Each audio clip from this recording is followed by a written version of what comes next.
আসসালামু আলাইকুম। কেমন আছেন সবাই? আশা করি সবাই ভালো আছেন। আলহামদুলিল্লাহ আমিও ভালো আছি। আজকে স্কুলে অনুষ্ঠান হচ্ছে, সাংস্কৃতিক অনুষ্ঠান। এটা আসলে যখন ওই গানের তালে নাচটা দেখছিলাম খুব সুন্দর লাগছিল। কিন্তু আমার তো দিতে পারব না কপিরাইটের কারণে। তো অনেক গার্ডিয়ানরা এসেছে। অনেক ধরনের অনুষ্ঠান হয়েছে, গান, নাচ আরও কিছু। তো এখানে বড় ক্যামেরা নিয়ে এসেছে। মনে হয় যে এখানটা আসলে কোনো টিভি চ্যানেলে যাবে। খুব সুন্দর করে অনুষ্ঠানগুলো হচ্ছে। তো আজকে আমার ছেলের জন্মদিন, খুব আনন্দের দিন। এই দিনে আমার ছেলে আমাকে ২য় বার মা হওয়ার সুখ দিয়েছে। আর আমার পরিবারটা পরিপূর্ণ হয়েছে। কারণ ১ম এ আমার মেয়ে, তারপর একটা ছেলে। আমার সংসারটা একদম পরিপূর্ণ হয়ে গিয়েছে এই দিনে। তো আমার ছেলে আ দেখতে, দেখতে বড় হয়ে গেল। ছোট ছিল। ওদেরকে নিয়ে কত struggle, কত মানি উম ওদের অসুখ-বিসুখ, ওদের পড়াশোনা, এগুলো এখন মনে করলে আ আসলে তখন হয়তোবা খুব বিরক্ত লাগতো। বলতাম, "কবে বড় হবে, কবে বড় হবে?" কিন্তু এখন ভাবি যে ওই সময়টা খুব সুন্দর ছিল। ওই সময়টাই মানে আসলে আমি ওই সময়টাকে খুব, খুব মিস করি। ওদের ছোটবেলা, ওদের স্কুলের সময়টা, আমি যে ওদেরকে পড়াতাম। আমার মেয়ে যখন বলে, আমার ছেলে যখন বলে যে, "আম্মু তুমি তো আমাদের কারেন্ট চলে গেলেও পড়তে বসাইতা, মোমবাতি জ্বালিয়ে, চার্জার জ্বালিয়ে।" আর আমার ছেলেকে আবার কোলে নিয়ে বসে পড়াইতাম। ও নইলে মানে পিছন যেতে, যেতে অনেক দূরে চলে যেত আরকি। যে এগুলাই আরকি মনে পড়ে মাঝে, মাঝে একা, একা যখন থাকি, আবার আমার মেয়ের সাথে যখন গল্প করি তখন। তো আজকে এই দিনে আমি খুব এবার আসলে তেমন কিছুই করব না। আ সুম আ ছেলের জন্য একটু বিরিয়ানি রান্না করব গরুর মাংসের, ওর পছন্দ মতো। আর হচ্ছে লাচ্ছা সেমাই রান্না করব দুধ দিয়ে। ও যেভাবে পছন্দ করে, লাচ্ছা সেমাইটা একটু দুধ থাকবে বেশি, বেশি একটু ঝোল, ঝোল থাকবে, সেটাই রান্না করব। তো আজকে বিরিয়ানিটা একদম খুব মনের মতো হয়েছে। খেতেও খুব স্বাদ হয়েছিল। আমি আসলে নিজে হাতে রান্না করলে নিজে খেতে পারি না। কিন্তু আ আজকের বিরিয়ানিটা খুবই সুন্দর হয়েছিল। আসলে এই ভিডিওটা বেশ কয়েকদিন আগের। আমি আসলে সাথে, সাথে কোনো ভিডিও করে দিতে পারি না। আমার দেরি হয়ে যায়। সবকিছু একা হাতে সামলাতে হয়। আর আমি একটু লেজি টাইপের। মানে এগুলো দিক দিয়ে মনে চায় না। আ শরীরটা অত ভালো থাকে না বা ব্যস্ত থাকি এই কারণেই। যাই হোক, আজকে এই দিনে আমার ছেলের ছোটবেলার কথাগুলো মনে পড়ে গেল। যে ও যখন পৃথিবীতে আসছে, উম একদম আজান মানে জোহরের আজান দিয়েছে আর ও মাটিতে পড়েছে আরকি, পৃথিবীতে আসছে। তো আমার ছেলেটা আসলে সময়ের আগে হয়ে গিয়েছিল। প্রায় ২০-২১ দিন আগে ও পৃথিবীতে এসেছে। তারপরে ও যখন পেটে ছিল আমি খুবই অসুস্থ ছিলাম, খাওয়া-দাওয়া করতে পারতাম না। আ ওষুধের উপরেই ছিলাম। তাই ওর ওয়েটও খুব কম ছিল। মানে হাত লম্বা-টম্বা হয়েছিল, কিন্তু স্বাস্থ্য তেমন হয়নি। এ এর জন্য আরকি আসলে একটু কালো দেখিয়েছে। এমনিও কালো, তারপরেও আরকি একটু অন্যরকম শুকনা হলে যা হয় আরকি। তো সবাই দেখার পর ১ম এ বলেছে যে, "আল্লাহ কেমন শুকনা বাচ্চা হয়েছে, মিলির ঘরে কি হয়েছে?"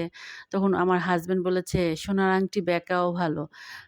মানে সে এতেই অনেক খুশি, আমিও তাই। আসলে ওইটা ওইভাবে বলেনি, মানে দুষ্টুমি করে বলেছে আরকি। যাই হোক, ছেলে যখন ৪০ দিন হলো, তখন আল্লাহর রহমতে ছেলের স্বাস্থ্য ফিরতে লাগলো। সুন্দর মাশাআল্লাহ দিলে একদম আ মোটা-সোটা হয়ে গেল আরকি। দেখতেও অনেকটা কিউট হয়ে গিয়েছিল। কিন্তু এখন আবার শুকিয়ে যাচ্ছে। আ আসলে স্বাস্থ্যটা আসলে ঠিক আ সবসময় একরকম থাকে না। যাই হোক, আ সুন্দর করে মাংসটা যখন সিদ্ধ হয়ে গেছে, তখন মাংসটা উঠিয়ে মাংসের যে ঝোলটা ছিল সেটা আলাদা করে রেখেছি। আর চালটাকে ভালো করে ভেজে নিয়েছি শুধু দারচিনি, এলাচি, লং, তেজপাতা এগুলো দিয়ে। আর কিছুই দেইনি। কারণ আমি আ মাংসের মধ্যে পর্যাপ্ত পরিমাণে একটু গ্রেভি মানে বেশি দিয়েছি মসলা। যাতে আমার বিরিয়ানিটা একটু মাখা, মাখা হয়, একদম ঝরঝরা না। আমার কাছে এই টাইপের বিরিয়ানিটা পছন্দ। আর আমার হাসব্যান্ড, আমার ছেলেও খুব শুকনাটা আবার খেতে চায় না। আমি একটু লবণটা চেক করে নিলাম, কাঁচামরিচ দিয়ে দিলাম, আর একটু লবণ কম ছিল দিয়ে দিলাম। তো যখন একটু বলক আসবে তখন আমি মাংসটা আবার দিয়ে দিব। যাতে একদম ২ টা একসাথে হয়ে যায়। আমার কাছে এভাবেই ভালো লাগে। একদম শেষের দিকে মাংসটা দিলে আমার মনে হয় কি মাংস আলাদা, চাল আলাদা হয়ে থাকে। আর এই সময়টা দিলে একটা আরেকটার ফ্লেভারটা ভিতরে ঢুকে আর খেতেও অনেক ভালো লাগে। একটু নিচ দিয়ে লাড়া দিয়ে দিচ্ছি, কারণ পাতিলটা আসলে নিচটা একটু পাতলা। আমি নিচে তাওয়া দিয়ে দিব। একটু তাওয়া দিয়ে চুলাটা একদম কমিয়ে আ ভাপে দিয়ে দিব। তারপরে আমি কয়লা পুড়িয়ে ওইটা ফ্লেভার দেবো। এখন দিয়ে দিলাম হচ্ছে দুধ, আর তারপর দিয়ে দিব হচ্ছে একটু কেওড়া জল, গোলাপ জল, আর হচ্ছে পেঁয়াজ বেরেস্তা। আর বাদাম বাটাটা আমি ১ম এই দিয়ে দিয়েছি। আসলে বিরিয়ানির মধ্যে বাদাম বাটা, তারপর দুধ, এগুলো না দিলে আসলে বিরিয়ানির স্বাদটাই আসে না। আসল যে অরিজিনাল স্বাদ সেটা আসে না, আমার কাছে মনে হয়। আর এখন এটা যখন হয়ে আসবে শেষের দিকে, আমি কয়লাটা পুড়িয়ে একটু ঘি দিয়ে ঢাকনা দিয়ে ঢেকে দিব। ফ্লেভারটা যতক্ষণ না এটার ভিতরে ছড়ায়, তারপর উঠিয়ে ফেলে তারপরে হচ্ছে যে এটার ভিতরে যতটুকু ঘি ছিল সেটা আমি আবার এই বিরিয়ানির মধ্যে দিয়ে দিব যাতে ফ্লেভার আসে। আর কলাটা আমার পরিষ্কার, ধুয়ে এগুলো আমি আলাদাভাবে কৌটা করে রেখে দিই। তো আমার বিরিয়ানিটা একদম খুব সুন্দর, আমি যেরকম চেয়েছি সেরকমভাবেই হয়েছে। তো আ আরেকটু মানে চুলাটা বন্ধ করে এই গরমের মধ্যে আমি রেখে দিব। আ হয়ে আর আ কি বলে? আর হচ্ছে একটু সালাদ করব। শসা, টমেটো, কাঁচামরিচ, ধনিয়া পাতা দিয়ে। আসলে সালাদ ছাড়া তো বিরিয়ানি ভালো লাগে না। আর সালাদটা আমার ছেলে খুব পছন্দ করে। আমরাও খুব পছন্দ করি। আজকে আসলে তেমন কিছুই না, কোনো কেক-টেক কিছুই না। কারণ এখন থেকে আমরা বলেছি আর কোনো জন্মদিনে কেক কাটবো না। আ চেষ্টা করব আরকি এটা মানার। আগে তো সবার জন্মদিনে দেখা যেত যে আমি কেক বানিয়ে নিয়ে যেতাম, আমার মেয়ে আর আমি। খুব সুন্দর, সুন্দর। যাই হোক, আজকে এখানেই আমি বিদায় নিব আপনাদের কাছ থেকে। সবাই আমার ছেলের জন্য খুব দোয়া করবেন।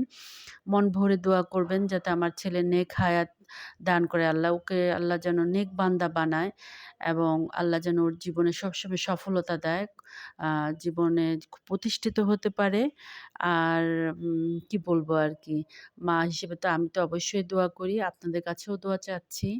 আসলে সব সন্তানের জন্যই মা-বাবার আ একটাই চাওয়া যে আমার সন্তান ভালো থাক, নেক বান্দা হোক, সৎ বান্দা হোক এবং তাদের জীবনে সফলতা আসুক, তারা সচ্ছলভাবে চলতে পারুক এবং মা-বাবাকে ভালোবাসুক। তো এখানেই বিদায় নিচ্ছি। আল্লাহ হাফেজ। সবার জন্য আমিও দোয়া করছি। আসসালামু আলাইকুম।